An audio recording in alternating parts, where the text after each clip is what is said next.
All right, welcome to another episode of the Xevi Had a Problem podcast. This is my sister. Shout out my sister Amanda. She will be hopping along this journey with us. We're on Apple Music, Spotify, anywhere they show podcasts. And this is a quick one, right, Amanda? This is a quick one. This is back to back. Assuming we edit this in time. But yeah, the last one came out a few days ago. I'll do my best. Yeah, and that wasn't a dig at you. I mean, you're slow, but. Yeah, I have a lot of stuff going on. No, you got a whole life. You got a whole life to live. We appreciate you, man. We appreciate you. Sorry, guys. No, ain't no sorries. Ain't no sorries, man. You're doing your best. You're doing great. Okay, with what God gave you, you're doing the best that you possibly can. It just feels like shade. I don't know why. No. Why you feel like it feel like shade? Hey, look. Okay, let's just get on with it. Hey, so, dude, you know what I was thinking about earlier? I was thinking about, okay, I thought I was the only one who thought, and I still might think this, because, okay, when I went to high school a while back, you would see like seniors dating freshmen. I don't know if that's still prevalent in like today's high school culture, and it wasn't like often, but like, when you saw it, people just kind of walk by and live their lives. But I thought it was so weird growing up. When you were in high school? When I was in high school, I thought it was like the weirdest thing on earth. Like, especially when you just get into high school. Like, that feeling when you just get into high school, like, your mentality. You still feel like a kid. You feel like you're in a lost world. Like, you feel like, man, look at all these older kids who are just about to graduate and go into the real world. They seem like whole ass adults to you. Yeah. So they literally seem like college students. Yeah, exactly. So when you see one of them like dating someone who is your age and your peer and who literally just got here, that's all I thought about. I was like, yo, this is the strangest thing on earth. Am I the only one who feels this? Man, did you think it was weird? Like when you were in high school, did you think it was a weird thing? No, I mean, I don't know if it happened that often, but... No, it didn't happen often, but like when it did. I think it happened like twice when I was in high school, like for instance, for reference, when I say like not often. I think for me, I guess I can only speak for myself and the girls that I was around, I think it was more of like a cool factor of like, oh, like you're dating an older senior boy. Yeah. Because, kids, sometimes they want to be older than they actually are. Yeah, that's true. That's why... kids can't consent, but I think it was just more like, oh, like that's so cool. Like I'm gonna date a senior boy. Yeah, see, that's why I thought I was like the only one who thought it was weird. I thought in high school, I was the one bugging, like I thought like, okay, everyone like thinks this is like cool and stuff like that. Like I might be the one tripping, I mean, now as an adult, you can kind of think, well, let's see, 14 and 8. Yeah, as an adult, I'm sure. Well, most of us. I hope would think that's a strange thing, but I wonder, since the kids nowadays are a lot more down with the weirdos. No, not down as in like good. See, we gotta fix words. Like, when I say like I'm down with this, no, I mean down like boo. Down like boo, like no, not good. Like where they're like, dude, weirdos like ain't it. Like it's a word that I can't quite say on this thing, but like weirdos who go after people of an age that they shouldn't be going after. The kids nowadays, or the people in society nowadays, are like, dude, fire for that, bro. Shout out to the Jamaicans out there, man. That's one of their sayings. I'm pretty sure I used it right. Okay. Matter of fact, look it up. Look up what fire for that mean. I don't even know how to spell that. You know what? Okay, fine. We could let that one ride. Thanks. So look, they're just like they not with it. I feel like at a higher clip than we were not with it back in the day. I feel like as time went on, people disdain for these weirdos, increased. Obviously, some of your grandparents probably got some stories, you know what I mean? Like some of your grandparents it might be at a massive age gap, Well, and it was just the time back then. That's just how Unc was back then, Well, anyway, but we had but around like 2010s area where we was at, it was still kind of, it wasn't as like harsh as it was today, you know what I mean? For the people who went to high school like in the 2010s and such, like earlier 2010s, was this weird to you? Like a freshman dating a senior, was that weird to like everyone? Or was it just me? You know what I mean?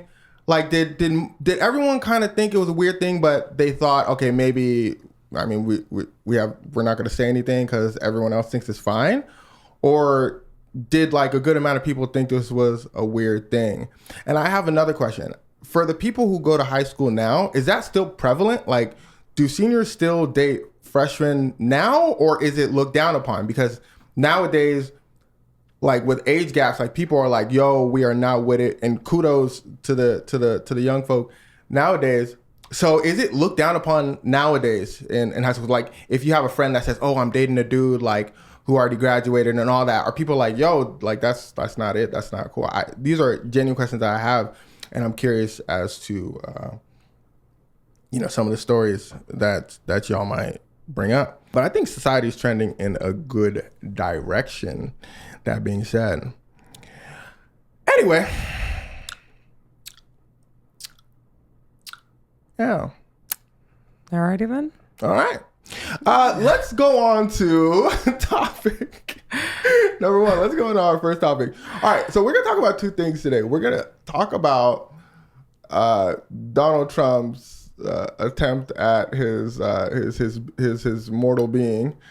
And we're going to talk about the discoveries with David. And I'm trying to figure out which one to start with first. And then I'm going to leave that up to you. What do you think? Oh, you took too long. All right, so let's talk about Donald Trump first. So Donald Trump had a quote-unquote problem. Hey, you know what's crazy, man? Dude, I've done like air quotes a few times in like certain videos, and I feel like people don't know what air quotes means. Like I've seen like in the past videos that I've done with air quotes, I've seen comments where they're like, dude, why did he just say that? I'm like, no, I did air quotes. I said quote unquote and I did air quotes. Like people in the comments saying, did you not see like the air quotes? I've seen this in like every video I've done air quotes on. They're like, why would he say something? I thought I rock with this guy.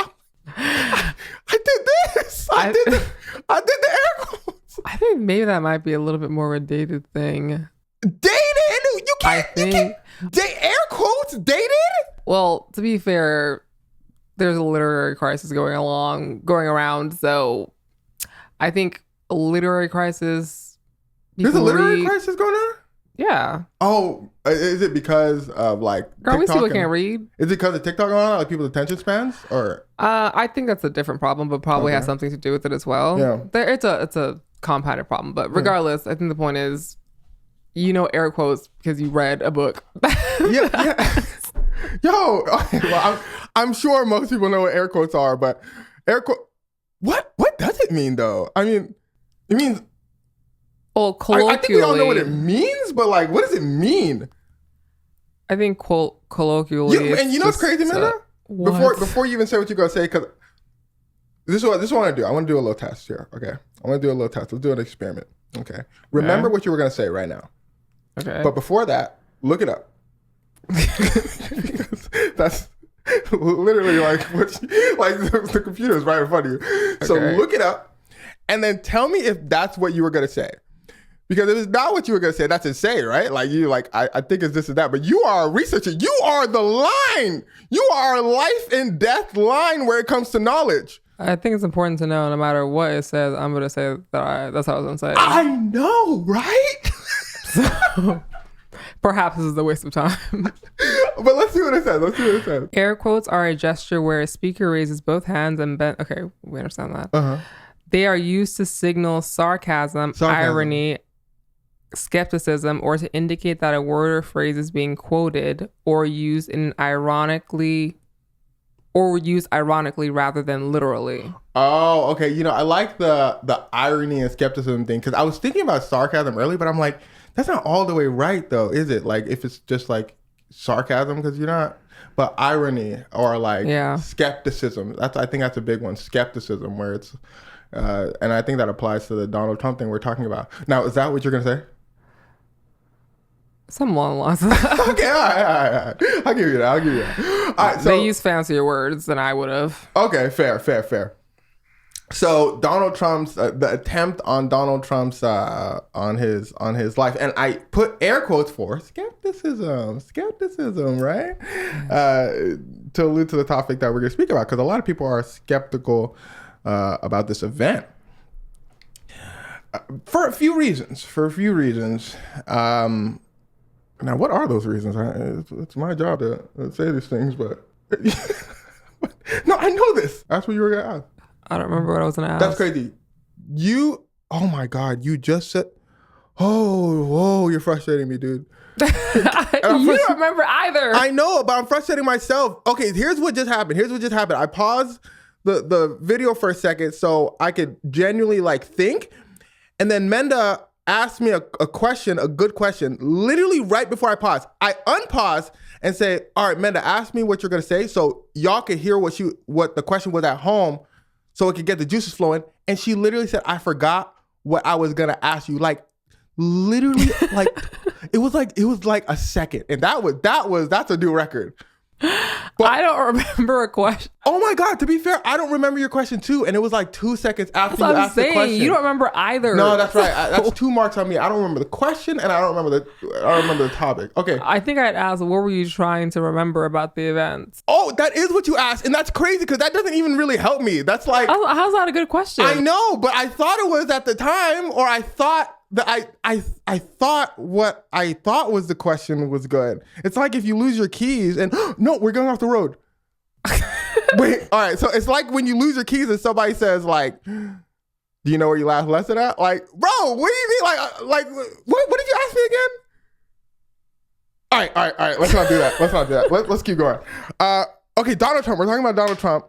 Yes. We're talking about what's his deal? What's his problem? Oh yeah, okay. So somebody had an attempt on it. Like, bro, we watched the video. Right. Menda and I watched the video of this. So if you don't know, Donald Trump was having this like the White House Correspondents' Dinner. A White House Correspondents' Dinner, and somebody like rushed through security, and boy, they ran. First of all, in the video, that boy looked like a track star. That boy was running at like an 8-second flat. He was running off on the plug. That boy quickly. was absolutely moving from the video. But I'm sure if you saw it in real life, like you could probably stop it. This boy was running down a long corridor. The dude, the attempter, we'll call him from now on the attempter. He was running down a super long corridor. You got like 5 officers over there lollygagging. He ran right past them. That boy ran right past him, and I know they seen, bro, he was running down the corridor. I'm not finna lie.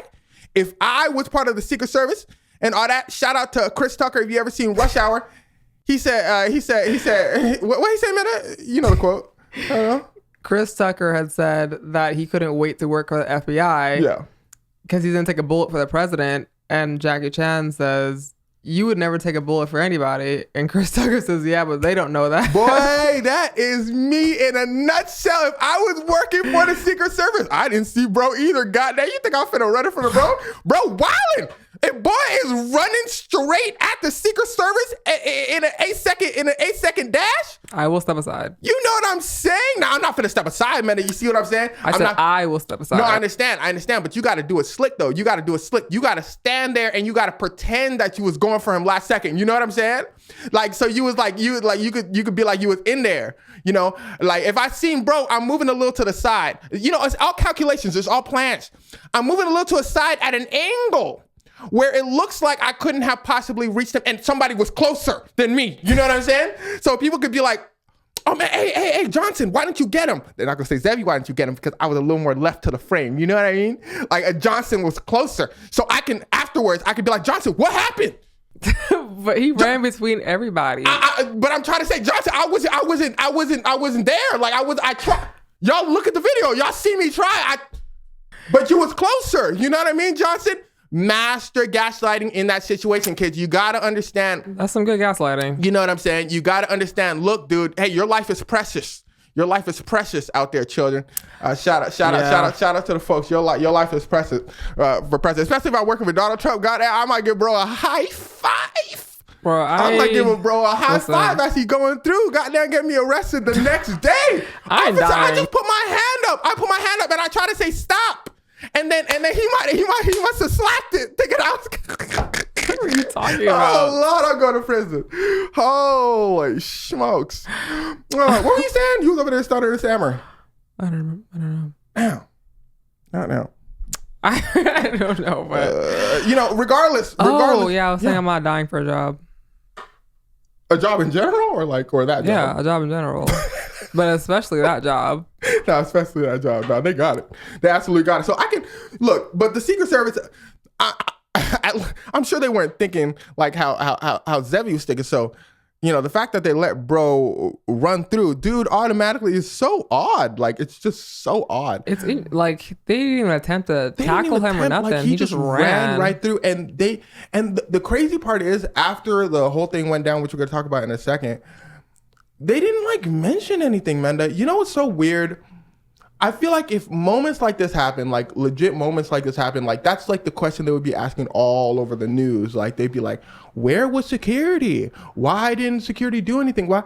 Yeah, and Donald Trump comes in after and says, I think security did a great job. I think they did an amazing job. And they clearly either didn't do a good job, or why people are skeptical. These are questions people are asking, or they absolutely let bro go past. They let bro go past, and they all pull out their things. I can say guns on this podcast. Yeah, they pull out their guns and they point it in that direction. There's like 5 of them pointing their guns in that direction, and no one knows what happens because the dude's off camera at this point, but he wasn't hit. I don't know if they decided to fire or they just kind of let him rock, but they run after him. And then that was all we have there. Going to the actual event, Donald Trump is sitting there and he's mindlessly dozing off and droning off while someone's trying to speak to him. Someone's trying to show him a magic trick. Trying to show him a magic trick. Listen, here's what I want you to, dude, for the Donald Trump fans out there, for the people who dislike Donald, here's how I know Donald Trump is absolutely insane.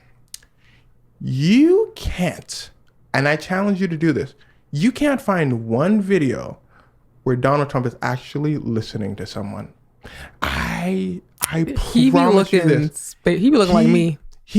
Gone. Man, you be gone in conversations, but some stuff does trickle in your mind.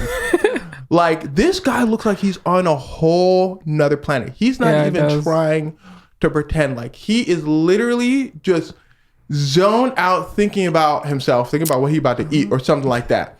Bro, he's not listening to a absolute word people say. And people may have that issue, sure, in general. ADHD, hey, man, it's what it is.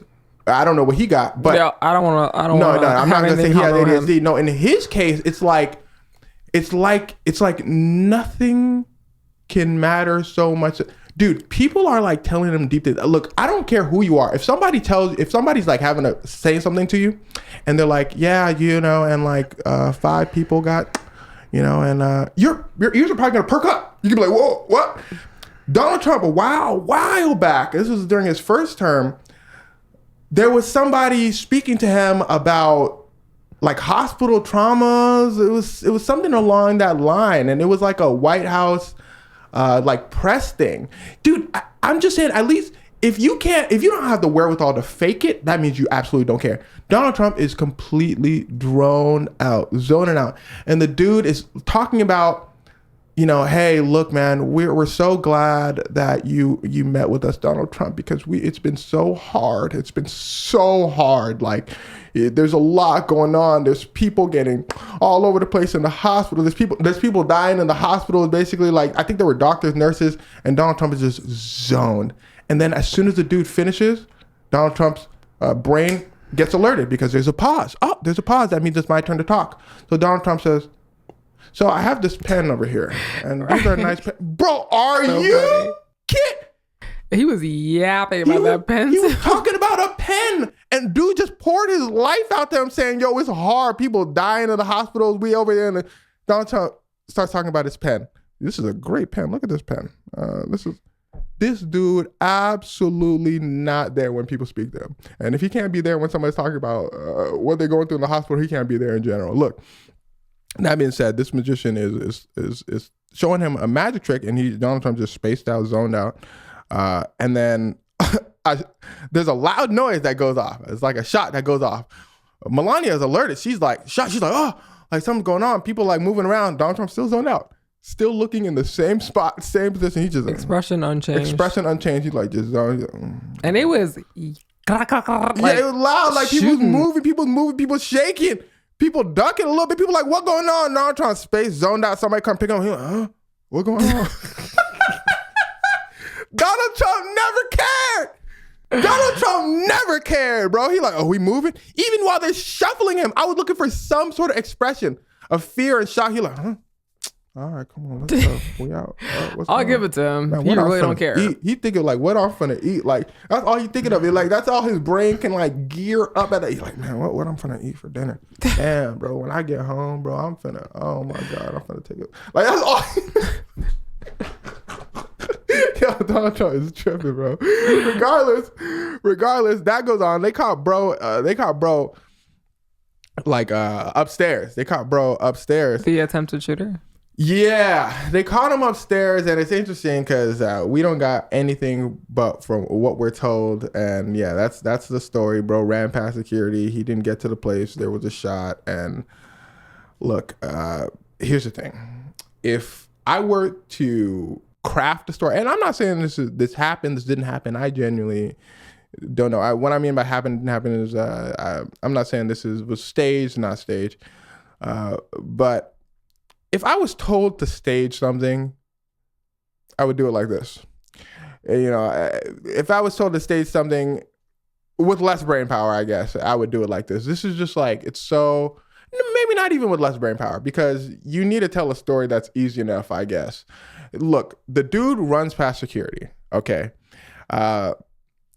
There is a shot, and there has to be a shot so you can see that the threat is a threat, that it's imminent. If there's no shot, think of it like this. If there's no shot, then people are just going to be like, oh, okay, somebody attempted to rush in, but everybody turned out fine. There was, nothing scary happened, so let's ride past it. But a shot goes off. Now, people's brains are a little perked. Whoa, a shot goes off? Whoa, somebody could have got hurt. Somebody really... All right, that's part of the story. So a shot goes off. The dude is from California. They keep saying that on the news, and he's from California. All right, remember that. California people, they're wild. Ooh, they hate us. California people are wild. And oh my gosh, this is what they want you to do at home. They want you to think, wait, I got it. People from California don't like Donald Trump. Oh my gosh. So that makes sense. Oh, that makes sense. That's what they want you to do at home. And I know at least three people on this earth did that. And that's just enough for me to vomit, honestly. Mind you, California is a humongous state. It's a humongous state. Like, bro, it's oh Lord. I know some people out there just really sat there and said, oh, I get it. I got it now. He's from I cracked the code. He's from California. That's why they said it on the news. California. Yeah, they're lobbing it up so you can nod your head and it could seem more credible, let's say, and that's what makes me skeptical of this story. The lobs I'm like, why are you lobbing this at me? Why are you lobbing the fact, oh, by the way, he's a California male, a California male. I mean, mixed race, they got everybody. Here, oh my goodness. I'm like, God damn. And Donald Trump Donald Trump goes right over to a press conference saying, woo, Lord, that's why we need that ballroom that I wanted. That's why we need that ballroom that I wanted got down. And he over there chilling. Like, there was absolutely no threat there. He's chilling. And I think to elaborate on that, because there's a couple conspiracies around this whole thing. Yeah, we're going to get to that, but I want you to get there. Yeah, you go for it. Oh, yeah. One of them is about how Donald Trump really wants to build this almost $400 million ballroom to extend onto the White House. And there are people who are suing him to not do that because they're preservationists. They want to keep the White House as is. Didn't they say he can't do it? Yeah, I'm gonna get to that. Okay. So they blocked his... Who's they? Do we... I don't know who that is. All right, forget it. Whatever. Somebody important. Somebody Some judge person blocked Donald Trump's attempts to build this ballroom unless there is a security threat. Oh, that's what they said? Yes. Then they will allow Trump to build the ballroom.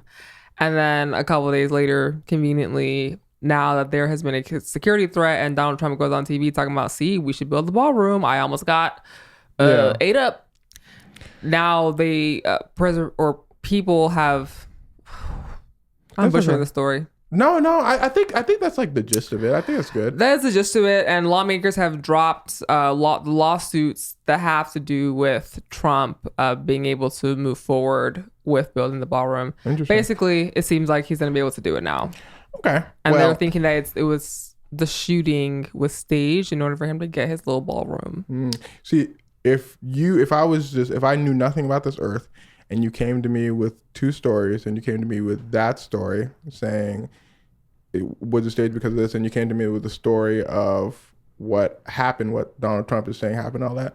If I had to choose, I would go with the stage story. You know, in general, I don't know what happened for real, but the stage story sounds, I mean, legit. Hey, look, this guy wanted a ballroom. They said that only if it's a security threat. A security threat happens out of nowhere, and then he's oh my gosh, that was a long loading. Yeah, he's about to, let's say, get his ballroom, but that being said, things are never ever like super cut and dry like that. So. True. I mean, this doesn't. No, what I'm saying is real quick. When I say cut and dry, I mean that this doesn't mean that he's gonna get his ballroom. This doesn't mean per se. All people love to talk and people love headlines and all that. So, true. Just because such and such is dropped doesn't mean that it's just automatic he gets a ballroom. You know. Yeah, that is true. I mean, that's it's just interesting, like all the conspiracies, because everything just seems so strange, like very lax security. This was Donald Trump's first time even attending the White House Correspondents' Dinner ever.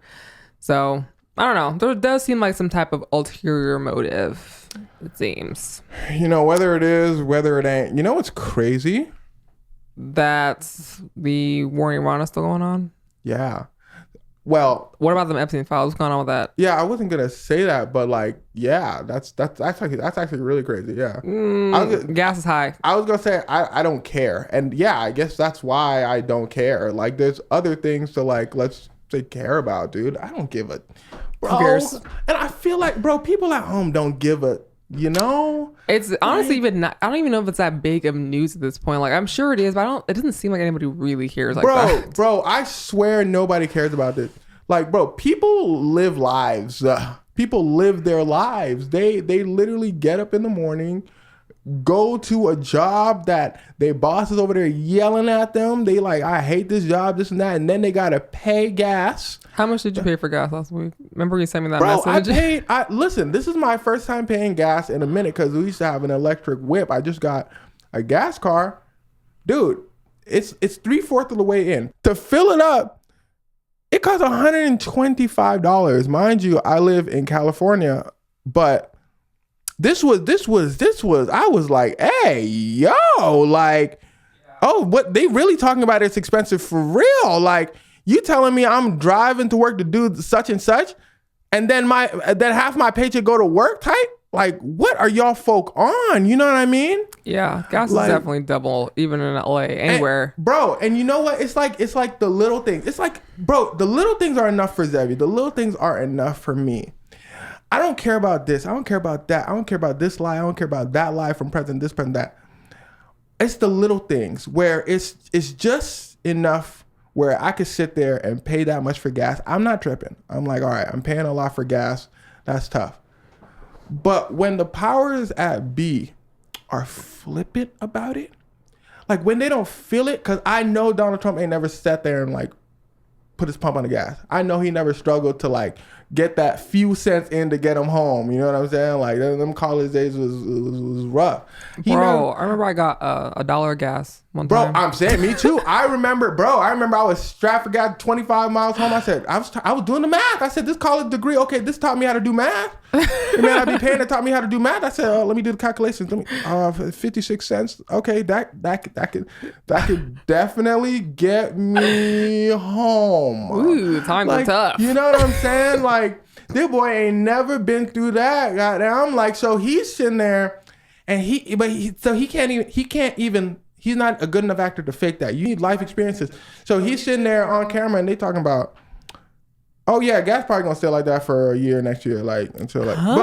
But like, and he's saying it. But the thing is, he's saying it in a tone where it's like, y'all got it. You know basically. what I mean? He can't even be fake like a lot of politicians where they sit there and look at you in the eye and lie to your face, and it'll still frustrate you, and it's a different type of annoying. That fake empathy. Where they're like that fake empathy. That's what it is. Where they're like, oh man, it's gonna be about 2 years, so the gas prices go down, and they're like looking down, and you're like, oh, you fake it. But Donald Trump, he can't fake it because he truly just doesn't know. He like, why are they tripping for gas? It's just gas. He's like, gas is gonna be like that for a year.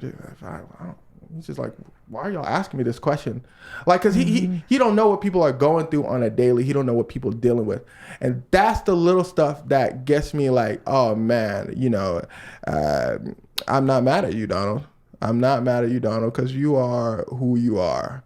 You are who you are. I'm mad at the people who don't know no better, let's say, where somebody could look at that on a camera, and it's not that they don't know better, because I'm sure that's just easy enough to see, but it's the fear, anxiety, and holding people hostage because you're so fearful, and you don't want to sit there and do the research where you're going to sit there. You gonna pay all your money for gas because Billy Bob, to go over to that sawmill, work 8 hours, 15 hours a day, and then go home, barely see your children. All that's gonna do is pay for your gas to get to the sawmill. And you just gonna repeat the cycle. Then you gonna go home and say, honey, don't talk to me right now, Donald Trump on the TV. You're going to look at the TV. Donald Trump's going to be like, you're going to deal with it for a year. You're going to deal with it for 2 years. All right, what it is. And for the greater good of America, apparently. You're going to look at it and be like, woo, Donald Trump said I got to pay extra for gas? And I'm losing money on my paycheck paying for the gas? God damn, thank you, Donald. Thank you, Donald. And then you're going to slap your wife because you're upset. You're going to take it out somewhere. You got to take it out somewhere. I hate you, Billy Bob. I hate you. Dang. I hate you. You know what I mean? I hate you, Billy Bob. Like, because you're the one who don't know better. All right? You're the one who don't know better. You're the one who can't see that right in front of you. Oh, Lord. Anywho. I have empathy for Billy Bob. I truly don't. That's where my empathy stops. I usually have empathy, folks, but that's where it stops for me. Because, Xevi don't suffer no fools. Xevi don't suffer a fool. He don't. And I'll tell you what, man, I don't. I don't. And it's okay not to know better. It is okay not to know better. That's cool to me. But when I know you must know better, and you are going to ruin the lives around you, that's important for Xevi to not have empathy there. Because Xevi will have empathy for everyone and everything. He still do it, got to be done, but he'll have empathy for everyone and everything. And until you keep stacking it up. All right, you're a fool. That's fine. Yeah, because usually you do have empathy for fools. Right, but I do have empathy for fools. I do, in general. I don't. I normally. do, yes. I don't, but I don't suffer fools. Okay, yeah. That's the difference. Because when it stacks up, when you just don't know better, that's fine. You don't. But then when you have a computer in front of you, don't want to do research, fine. That's okay too. Okay. But then when you're looking at Donald Trump, you're saying this is basically my messiah, so whatever he does is what he does, and I'm a go for it. Okay. All right. Now you're getting Xevi a little, he watching you a little bit, but look, it's just who you are. You got fear in your heart, and that's just what it is. But then when it gets to the point where you actually looking at what's going on in the world and everything is exploding, you got people overseas actually losing their lives. You can't pay for your bills. You can't pay for your car. And no one around you can. But you're saying, I'm going to vote for him anyway because this is better. You're ruining the earth. You are helping do that. So that's why I say, look, man, that's and you must know better at that point. You've had too many examples. See, this is like a newer thing. This is back in his first term, I let it ride, man. I let it ride. I said, look, these people just got fooled. They got gypped. They got fooled. Okay, now Donald Trump not even trying. Yeah. He's not even trying. Okay, so all right, look, dude. At this point, he's not even trying. So I know you know better. Ooh, I know you know better. He's done so many things that had that, and you made excuses for every single one of them? Oh my gosh. Now you over here playing with me. Now you playing with me. That's where I start getting, look, dude, you playing. Anyway. And the stakes are quite literally life and death. Oh yeah, that's what I'm saying. That's the crazy part. It's all these little things. If the stakes weren't that high, then you can be a fool. You can suffer. You can do what you want. Go ahead. It's too many things stack up. It's the perfect recipe for Xevi to want to smite you. Anywho. Yeah, and it takes a lot for Xevi to want to smite you. That's what I'm trying to say. My sister know me bad. Yes, they don't take much from me. Oh, well, that's true. Whoo, Xevi, he got patience. But the thing about me is, it's the next page. It's what gets done, and in my opinion. Look, I don't even mind it. I don't even mind it for real. Like, it's not something that's in my thoughts. It's something that's like, because in my mind, I actually genuinely think that there's no way somebody like that can quote unquote win. You said that before. You know what I mean? Like, you can't win. Like, if people the more people get activated, the more people with brains get activated. It's something I learned in my geography class. My geography teacher said a lot of policies that younger people want never go through. Younger people don't vote, so they don't get to make up the rules. It's the people who vote and actually look into the stuff that get to make it, because they let's say other things to do, or they're like, oh, I might do this, I might do that, but more and more people are getting activated where they're like, okay, and when he said vote, he meant like local voting, especially where it's like local laws, local elections, where you might be like driving. They're like, okay, here's a new law where whenever you drive past 3 stoplights, you got to get out of your car and do a little dance. You're gonna be like, wait, what? I didn't say that. Oh yeah, you didn't vote? Yeah, all the older people voted for that. They said they wanted that. So I mean, you didn't see that, so. More and more people are getting activated, and they're looking a little closer at this, how can I actually change these? And when more and more people like that get activated, it will absolutely, like back in the 1700s when they had to start making this electoral college type stuff, when everybody was voting really active in their voting, populations actually mattered. And I think there's more of a population of intelligent people, or at least people with a modicum of like knowledge, what I think is most people on earth, where they're going to be like, okay, this time, all right, it's my bad for voting for Donald Trump that time, where it's like, this time I've seen enough. And look, hey, there's enough people like that are activated to make change. You know what I mean? Like, there's enough people like that. And so at the end of the day, that will triumph. That will be victory. It's all these things where it's, at the end of Donald Trump's, reign, when it's all said and done, if people come after him, he won't have anybody on his side. This is what I mean. He won't have anybody enough to back him up. Enough people will want to see him drown. If let's say it's over and his presidency is over, they're like, okay, we want you in jail, we want you in prison, we're going to do this, we're going to do that. If you don't have enough of the nation on your side, like, it was hard because they put lawsuits against Trump and all that, a few years back. I'm like, oh, that's not going to go anywhere for sure, because he has enough backup. Let's say, he has enough backup, but when that backup disappears, which it will, it will. And it might even disappear during his presidency. He's stepping on so many toes. He's he can't help himself. He just can't help himself. And that's why I love it. I love this Donald, because if we had somebody who could help himself and was clever and all that, everybody would be screwed. Like this, yeah. Everybody would be screwed. Like, if we had a Reagan, we had a person who's charismatic, who could absolutely lie in your face, smile to your face. Yeah. Oh my God. Goddamn Reagan was so screwed. Look, Nixon too. Nixon was screw it. We're not even gonna get to Reagan. Nixon the one who Nixon got impeached, right? I believe so, yes. And he was walking in the plane and like waving to people. Peace sign. The peace sign.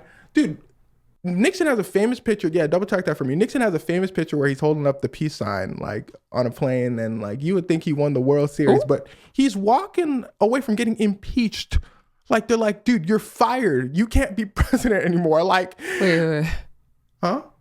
Was it not Nixon? It was Nixon, right? I thought it was Nixon, right? Pretty sure So it was Nixon. why It is this? It was like Nixon, right? It was Nixon or Reagan? It was Nixon. Reagan had like his full term and all that, right? Anyway. No, actually, the only presidents who have been impeached are Andrew Johnson, Bill Clinton, and Donald Trump twice. I think Nixon might have left voluntarily. Oh, okay, yeah, but that's like a technicality. Yeah, Nixon technicality. He was about to get impeached, but they're like, Nixon, you're gonna be impeached. So right before you get impeached, leave with grace. Just leave with grace. Just say you retired. Say you quit. Yeah. So he says, okay, dude, I'm done. There's too many allegations of he was the Watergate guy, right? Too many allegations of Watergate and all that. Like they caught bro like red-handed basically, and he's walking away, peace sign, and everyone gives him basically like a standing ovation, like peace sign into the helicopter, and he went and he's gone. And people are like, yeah, Nixon, whoa! Like this dude had people wrapped around his finger, so much so that bro got caught in one of the most historical cheating scandals of an election, like the Watergate scandal. This boy still walks out with a standing ovation.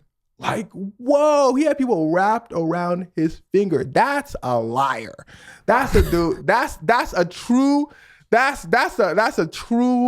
who a liar. That's a classic politician. Lie straight to your face. Ooh, Bill Clinton's a nice classic one too. Bill Clinton. Let's not forget. I always got hands for Bill. Bill Clinton is classic as well. This dude that's when I smile, they smile in my face. Ooh, I did not have sexual relations with that woman. That is William. William looking straight in the eye and said, I ain't do it. They said, William, we got you over here. Here's your DNA. You did it. He said, what? I did it, but. He said, I did it? Oh, yeah, I did do it. Yeah. I hate that one. Nah, shout out William, man. He funny as hell, man. This dude looks straight. And the camera said, I did not do it. Right out, he said, and people believed him. People said, God damn, you look at him. That boy can lie. That boy can lie. That boy can lie. That boy still beloved. Right after he lied to people's face, they said, all right, we caught you doing the red-handed. He said, yeah, that's true. And they said, William, it's okay. It's all Monica Lewinsky's fault. We know it wasn't. We know you didn't mean to. We know you didn't mean to do it. Shreds. And everybody just took their anger out of Monica Lewinsky. William Clinton gets a standing ovation. That's a liar. Sanity. Now that's a liar. That's a bona fide liar. A dude who lied. Oh man, Ronald Reagan, right? Bro, Ronald Reagan steal your money right in front of you. Ronald Reagan say to your face, I'm lowering taxes for rich people. He not hiding it. I'm lowering taxes for rich people and raising taxes for you brokies. People said, Ronald, wait, what do you mean? He said, no, the plan is the rich people are going to be so rich that they're going to spend more money and it's going to boost the economy. Everybody said, no. Ronald said, look at me. I'm Ronald. Everybody said, yeah, he is Ronald. That's a liar. That's a bona fide liar. Look people dead in the eye talking about I'm finna raise your taxes and your boss is gonna get less taxes and less workers' rights. So your boss, I'm giving your boss all the rights basically because your boss is gonna be so happy. He's gonna be able to like dictate things and all that, and he's gonna boost the economy. People are like, what? He said, I'm Reagan though. They said, okay, that kind of trickle down economics. Trickle down economics. Yeah, that boy even had a name for it. The money's gonna trickle down to you. He gonna make sure them drugs are on your corner too. Oh my goodness. Right, planted in the corner. Smokes. Now, if you out there sitting at home saying trickle down economics might kind of make sense. Hey, look, dude. You gotta lock in. Pause the podcast. Pause it right now. Go to Google. And type in Elon Musk and see his net worth rise and see if he ever spent money on you. see if you ever spend money on enough stuff to, when the rich get money, they like to hold on it. Right? That's their whole lives. That's how they stay rich. That's how they stay rich. They grip onto it, and the money never ever trickles down. It just goes right up. It trickles up. It trickles straight up, and then the lack of rules, especially since Reagan hit that glass hammer, less workers' rights and all that. They just keep getting rich. They just keep getting rich, and that's how Reagan ruined your life, kids. But oh yes, everything is Reagan's fault. Yeah, we have I have a more detailed video somewhere over there if you're curious. But all this to say, those are some bona fide liars. And should have my ex in there too. You're crazy.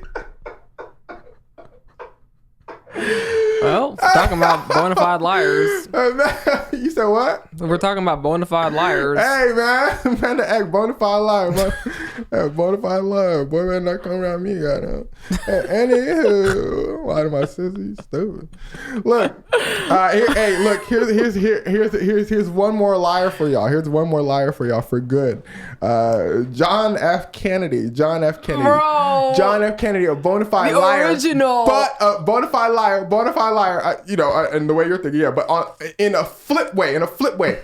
John F. Kennedy, born from a super rich family. John F. Kennedy goes into presidency, the mafia, and the CIA politics thinking like he gonna be on their side. Okay, John, super rich get rich. And John said, "All right, this is what we finna do." He looked them dead in the eye. He said, "This is what we finna do. All right, so the blacks, stay free. Y'all gotta stop messing with them. Give them money. Vietnam War don't sound like a good idea. Let's raise taxes for the rich." Everybody said, whoa. The rich people said, no. What's he talking about? This boy flipped it. Him and his brothers. Look, that's when they smile in my face. Them folk just walk right in. They know why they got their votes they got help. They got a lot of help, like from, the mob and all that. So now they weren't asking for this help and all that, but they got help from all these people thinking, okay, I know who got help. John F. Kennedy and his brother getting like elected. It's people on the side saying, look, I know John F. Kennedy is a scumbag. He's gonna help me out. He's gonna help us get richer. He's gonna help this and that. Like they were so shocked where, never judge a book by its cover. Turns out John F. Kennedy, he said, hey, look, dude, I'm all for the poor folk. I'm all for the minority and all that. Like, look, dude, like, let's just make it fair. Let's just make it equal. Like, you know what I mean? Them folks was flabbergasted. I knew they were flabbergasted. They were shocked. They said, nah, you're supposed to be with us, John. Wasn't you in the red? When you ever seen a black person in your goddamn life? Why you finna help? You finna shake hand and then with Martin Luther? For what? John said, "Hey man, I like equality. I like where everybody eat. And so all of a sudden, John F. Kennedy, he didn't get to finish his presidency. Hey, look, what an absolute coincidence. Very much a coincidence. You got to ask yourself who had a bone to pick with him. Let's say his wife certainly did. Oh, his wife certainly did. Yeah, Ooh, now he was a liar there. Oh my God, that boy could lie. Original Future. That boy actually lie. Philippe Patek. In hand, everything. Hey, look, anywho. Woo! Oh my gosh, it's like 50 minutes in or something like that, 45 minutes in. We supposed to talk about David Menda. Oh my gosh. Bro, it's gonna take me forever to edit this. Oh my God. Lord, look, she already think about editing. That is true though. I'll help you. Bro, be quiet, bro. But you acting like I didn't edit all these podcasts that just passed. You edited like one. The last one. Don't even. What are you talking about? You wild, dude.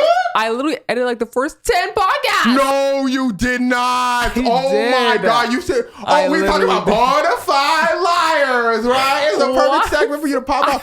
What are you talking about, bro? I literally edited like the first 10 podcasts. Out of 20, you're saying you edited more podcasts than me. I literally still have 11 and 12 on my drive. Yeah, 11 and 12. 1 through 10 is me. And then like 13 through like 16 is like you literally edited 4 podcasts. You're yapping. You edited like 4 out of like 20. You're yapping, bro. Oh, that's fine. Guess it right in front of y'all's eyes. Oh. Say hi to Reagan and them. Go ahead. Oh. Say hi to Reagan and them. Oh. All right. So let's talk a little.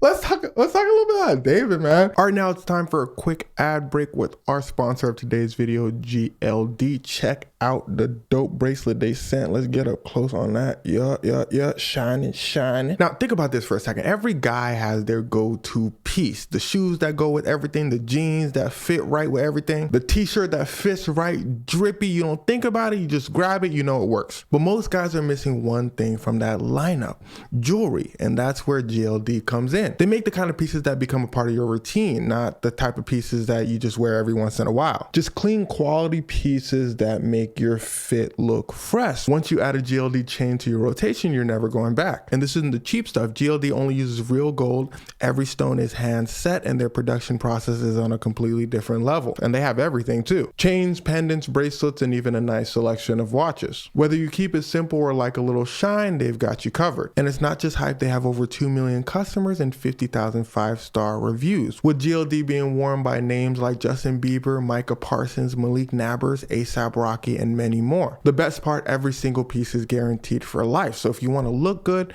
feel good, and you want a piece that goes with every outfit, GLD is for you. Work hard and change the game. For a limited time only, new customers are getting an insane deal. Use code XEVI to get 40% off at GLD.com. That's 40% off with code XEVI at GLD.com. After you purchase, they'll ask where you heard about them, so please support our show by telling them our show sent you. Now back to the podcast. Let's talk a bit about David, and we can talk about... Look, bro, I hate that dude. I hate even talking about him, bro. Like, oh, nah, man, this dude is some. Look, man, I look. Here's the thing about me, dude. Like, I be thinking about like what can be done about things in a sense, like, you know, bro. With all he's done and all that, like, you can't get me upset, honestly, because I know the facts of the case, and I know that boy going to jail. But that's the problem. Ooh, man, that all boy, he's doing is going to jail. Oh, okay. See, look, dude. Like that. Look, hey, who know? Look, man, the jail not a good place, man. The jail is like, I personally tend to think. I personally think that, look, if think about the mindset of yourself, where you're like, I think one of the worst punishments is going to jail for the rest of your life. Think about you actually sitting there and think about the moment it dawns on you and you're like, oh wait, I'm actually not getting out. There's a case, Susan Smith case, that I'm gonna make a video on pretty soon to continue the series on strange cases. She her 2 kids, and the jury had the choice between the death penalty and life in prison. The jury said, we chose life in prison because we want her to forever think about what she did. They're like, if she's gone, she's gone. You know, when you're gone, you're gone. They're like, but you know, what happens there? You know, I think it's like one of those things where they're like, when you actually get your revenge, you're like, that didn't accomplish anything in a sense. So like, if you David and he's gone, like if people are like, yeah, we got our, like he's gone. No, you know, that's not gonna fill the thing in people's heart where they're like, damn, somebody, because all I'm thinking about is like, dude, the girl who got, you know, Celeste Rivas Hernandez, I'm not, bro, dude, like she, like, I think justice for her is not just him being like gone and then us just being happy about it. I feel like that kind of like pleased the people, kind of, in a sense. And also I personally with the penalty, I have my stance where I don't think humans should judge like that. And I even with these heinous cases, I have to stand by my mental word and the line that I drew for myself. But that's even besides the point. I think even further than that, I truly think that one of the worst punishments, think about him 15 years while you're living your life, while you walking around 25 years down the line, he's going to be in the same place. I'm not worried about my tax dollars. I'm petty. I will pay that. I will pay that solo. I will pay for him to sit there and think about what he did for the rest of his life. On top of that, if for the people who are like pettier out there who really want to see him suffer, I I personally don't like the suffering of people like that. But if y'all really want to suffer, think about it like this. Even if he repents, even if he really sits there crying his eyes out, what have I done? And really, really grows up and thinks about it at age 65, he's still going to be in prison. Like, even if he makes peace, it ain't no peace. He's still going to be there, no matter what. So I feel like that is true, like that's true justice in a sense where, if we can't go back in time and bring that poor girl back, justice is going to be him in a cage forever, Yeah, I can see that point. I mean, I guess justice is whatever her parents want it to be, obviously. Yeah. But that, like, when you put it that way, like, that makes sense. That's my thoughts on it, at least. No, yeah, I get that. I didn't say for him to be, but medieval methods. Where people are thinking like it's not enough, and people are thinking like what there's I don't think as like human beings, I don't think there's any more we can either do. I think we really have two choices: either take a human off this earth for like a crime, or I think human is a stretch. Put him in a cage. Oh yeah, for David, for instance.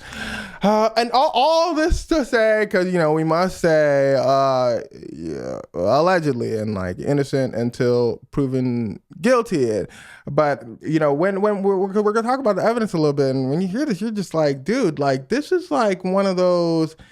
Oh man, this sounds pretty cut and dry, man. Like, they came out with some evidence with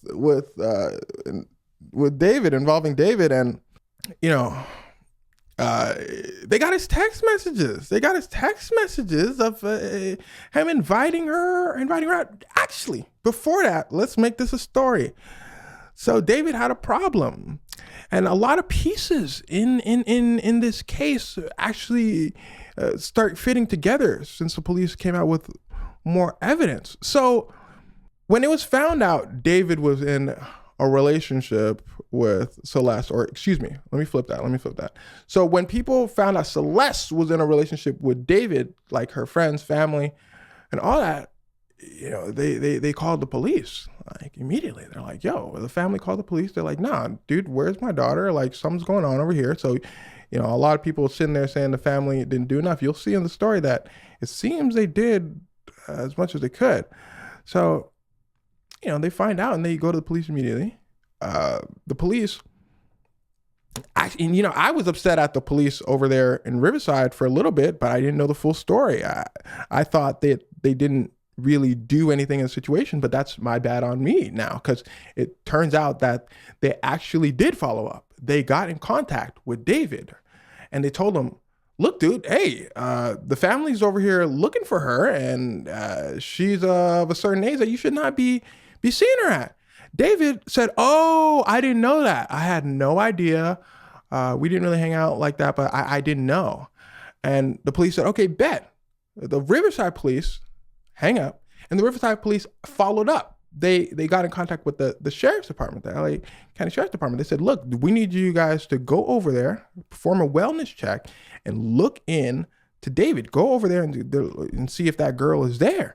So the sheriff's department go over to David. They're like, look, man, what's going on? And David's like, oh, like I saw her in person one time. Like, she's like a big fan of mine. So I saw her in person like once. And, other than that, like, I don't know. I ain't got really anything to do with her like that. So the sheriff said, okay, just to let you know, she's of a certain age that you should not be seeing her at. She's young.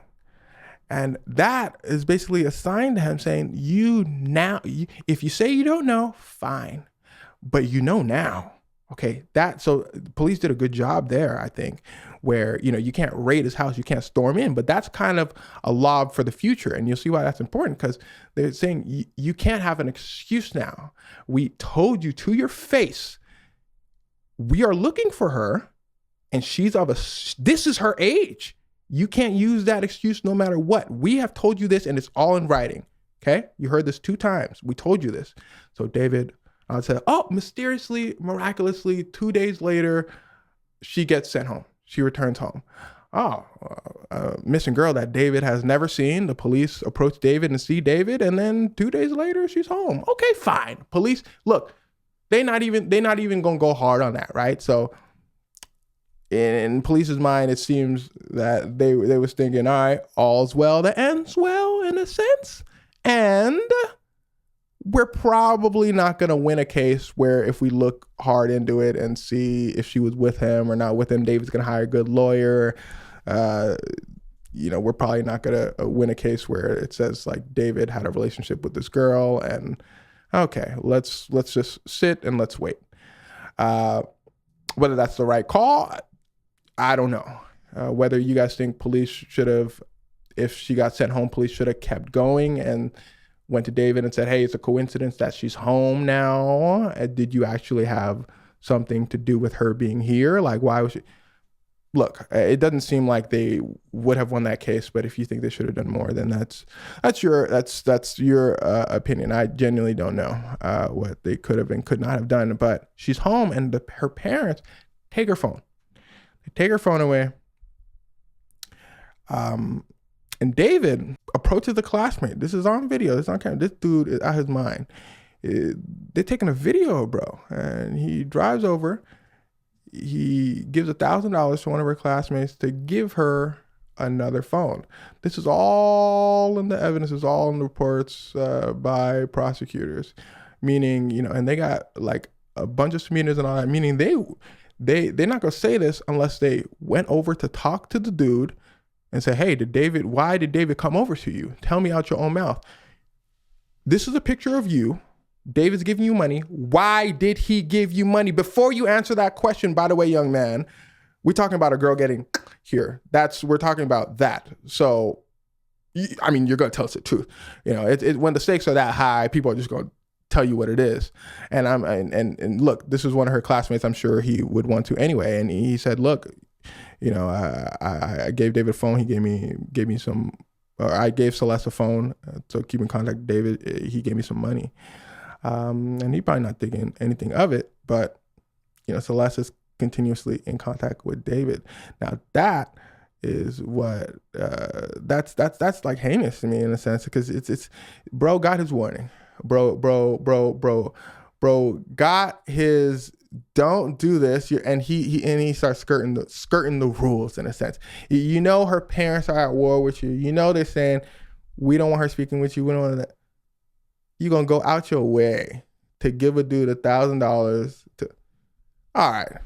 See, this stuff is stacking in my brain personally. It's like I was saying earlier in the video, it's the little things. It's the little things, because this stuff starts stacking in my brain when I start thinking, all right, so if I had to have 10 people and say if someone's in their right mind, not right mind, 9 out of 10 people probably wouldn't do something like this. Like you are really stepping over the line here, okay, of thinking that you are above the law and you're not gonna get caught in this and that. This dude is filming you right in front of your face. You're David, like you're thinking, no big deal. Like I'm giving a dude money. Anyway, this boy don't care. So Celeste is continuously in contact with David. How do we know that? Well, because the police have the text messages, okay? And they're talking about the most explicit things under the sun, okay? They were clearly from these texts in relationships, talking about pregnancies, talking about that. And the motive, police believe, was she was going to expose David, and she was unhappy, and his career was about to be ruined. So he did. Oh, well, how does that stack? Because they have the text of her saying, I'm unhappy. David, I'm unhappy. I feel like every time we get together, all we do is he shouldn't be doing something with somebody at that age and hang out, but I want more. That's what she's saying to him. If that's not a clear indicator, and that's one of those things where it's like police are just even like putting it to the side in a sense. They're like, because remember, there's other charges. There's one of the charges simply is, was he with Celeste in that manner? Like, okay, that's like where police are saying, okay, clearly he was. Like, it's in writing right there. Let's put that to the side in a second. We're going for the big guns. But by the way, that charge, jury, y'all gonna say yes to that charge, right? And jury probably go nod their head like, okay, yeah, that one's a clear one. They got that in writing. They got them going back and forth. Okay, let's put that to the side for a second. Let's keep going. Because what we're trying to show you is that they were, what we're trying to show you, I lost my train of thought. Put that to the side. You're trying to show you the murder case? Yeah, thanks. Because they're trying to show you like the motive, like in clear, like deep detail, where they're like, why somebody would have a reason. Okay, Celeste is saying, I am unhappy. I'm unhappy to the point where she's saying, I'm going to expose you. Okay, now we got that she's unhappy. She's probably going to expose him. What's David going to do about it? Hey, you know what?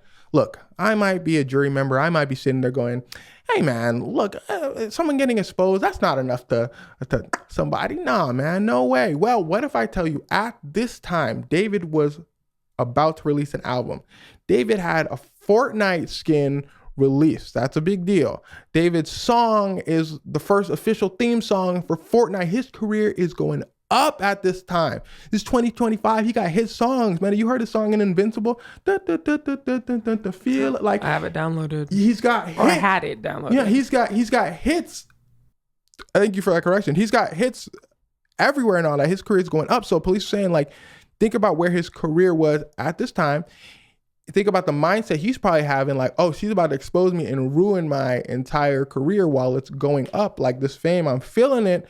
So right before his album release party, April 25th, April 23rd, he invites her to the crib. Oh man, that's a coincidence, right? So right before his album release party, he invites her and they got the text, come to the crib, right? They got the Uber ride, okay? They got the Uber ride, charged from David, buying her the Uber from her place to his crib, right? And, you know, when she gets over there, they got the times exactly, 8 o'clock, right? She leaves, 10 o'clock, she gets there. And suddenly David texts her phone, 10:30, saying, yo, where you at? Okay. Police are sitting there saying, all right, David, like, you know, this is clearly like you probably like trying to cover your tracks. He texts her again one other time, where you at? Man, was that a noise? That was my laptop. Oh, we deep into this. It did it by itself.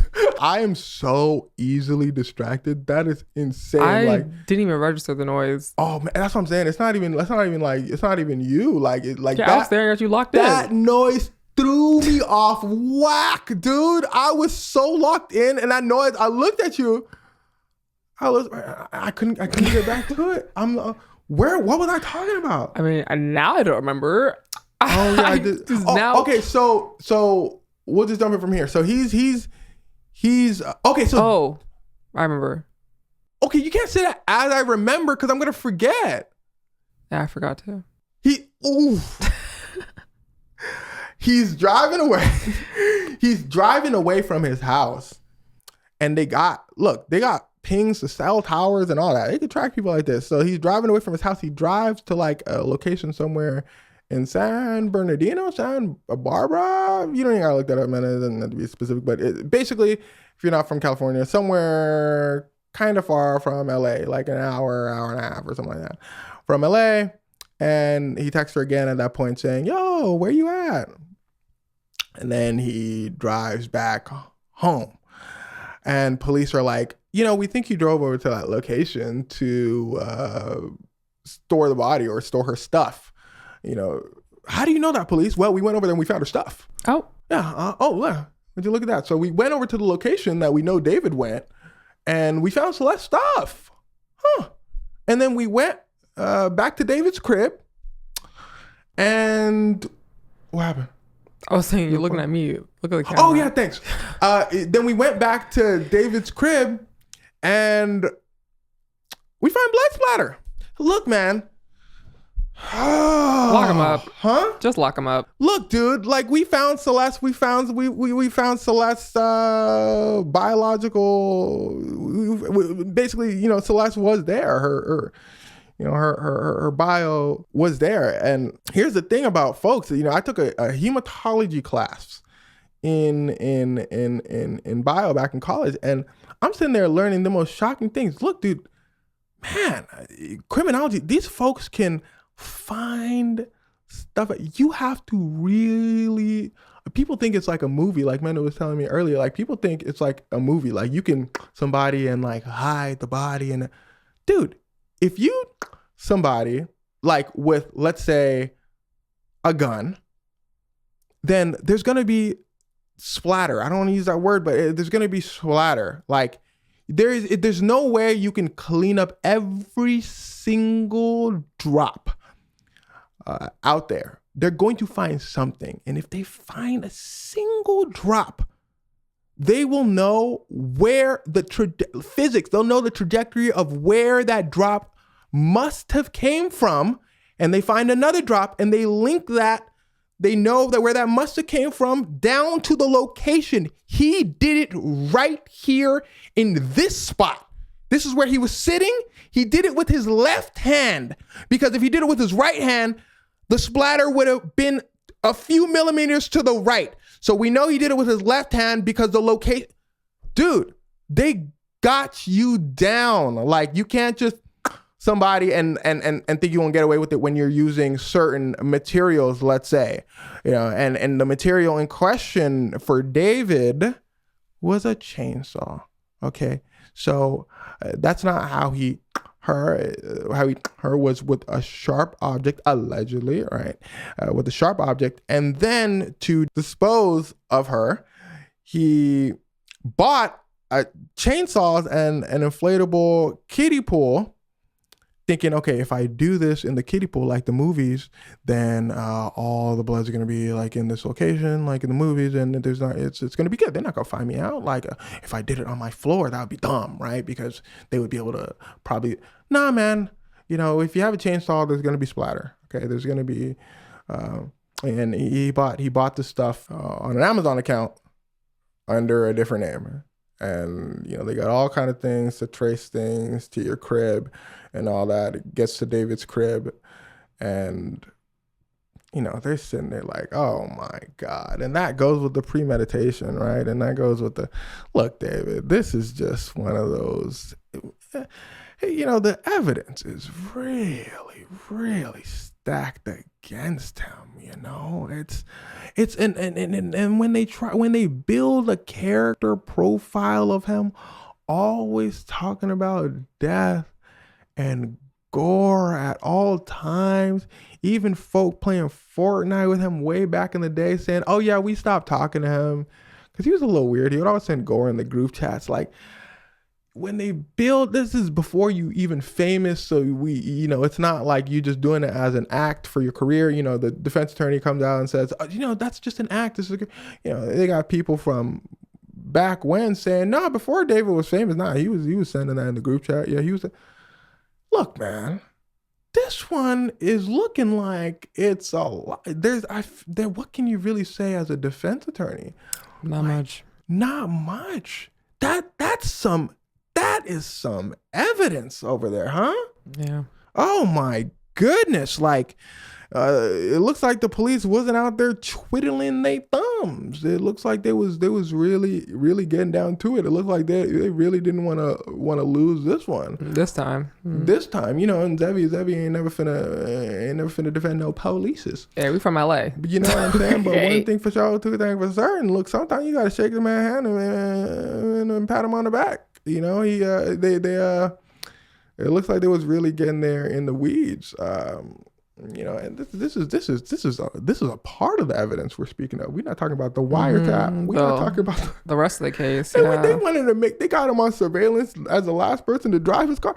Like, and again, I said this in some of my past videos, but why all of this evidence is important? Because I've seen a lot of people saying, and this is no shot to folks, because this is just how people think of things. I've seen a lot of people saying, why did it take so long in the first place? Like, this is pretty cut and dry.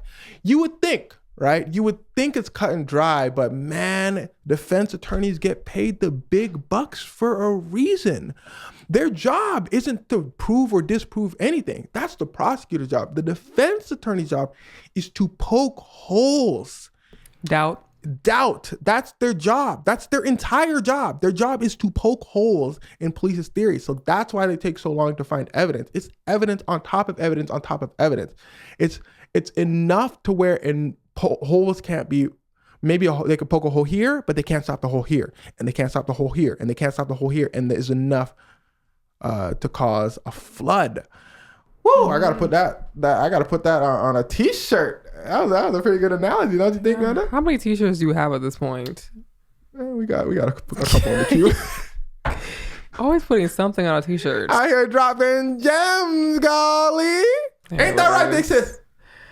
The point is, reasonable doubts. It has to be beyond a reasonable doubt, and that's hard to prove, but easy to disprove. Yeah, exactly. Like a lot of and people, and it's understandable if you're sitting in a jury, they want video evidence. They're putting someone in jail for life or possibly somebody. They're like they want CSI, like Law and Order, and that's fair because if I'm in a jury too, if that's going to be on my conscience, if it's going to be on my conscience that I give somebody the penalty or they're in jail for life, dude, you have to give me proof. Like, you have to give me the utmost proof. I can't be like, it can't be like a guess. I can't have any doubt in my mind, honestly. I just need a good story. What's wrong?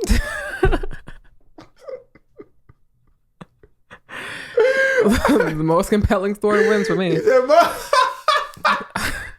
Well, you tell me a good enough story, I'm like, all right, you entertain me. That sounds about right. You got it. Hey, look, let's end it here. Oh my gosh, bro, we trying to come out with this soon. We gotta sit up there and edit. It's Friday night. Anyway, Girls Friday night. Yeah, I know some of those songs. We're singing that City Girl song. Wait, what was the part? Something probably right. Girl, you don't get to be beat up. Child, please. What time we gonna meet up? Yeah, y'all gotta get yourself a sister. Boss ass ain't gonna do but talk like he always do. Hey, hey man, shout out to City Girls, man. Shout out to City Girls.